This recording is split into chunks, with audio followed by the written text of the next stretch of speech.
Unë punoj si marinar, për të qenë më korrekt me terminologjinë deckhand quhet. Detyra ime është të kujdesem për mirëmbajtjen e jatit, komoditetin e të ftuarve nga ushqimi e deri te detaji më i vogël.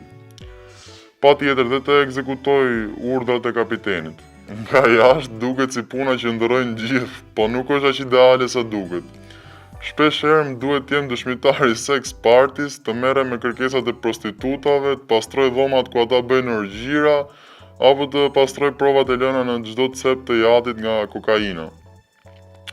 Tipologjia e klientëve që zgjedhin të marrin një jat me qira është e ndryshme. Por ka vetëm një të përbashkët, janë gjithë miliardera.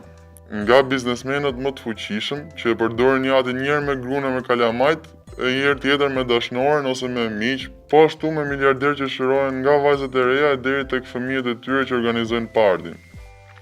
Këtu nuk dua të ndalem sepse për ne sa herë kemi djalin apo vajzën e një biznesmeni në bord, 9Z është një red flag.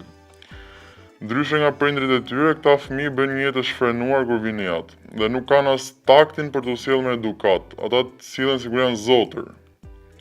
Është ky sindrom që prek pasanikët. Nëse ke lek, mund të kesh gjithçka. Djema apo vajza politikanesh dhe biznesmenë shumë të fuqishëm janë klientët më të rregullt. Mbaj mend një verë, u bëm gati të prisnim një jat 11 persona. Ishim 60 staf. Jati që ishte rezervuar për 5 ditë kushtonte 80.000 euro.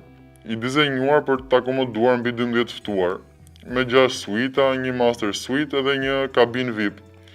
Pastaj për argëtim përfshiheshin jet ski, kanoe, jacuzzi e shumë elemente të tjerë luxury sepse bëhet fjalë për një jat luksoz me imbarkim mbi 20 metra. Djali një politikani kishte bërë rezervimin me rastin e ditëlindjes dhe një nga kërkesat top priority ishte që në kru të ishte një barman për të përgatitur pijet. Itinerari ishte në Rivierën e Jugut.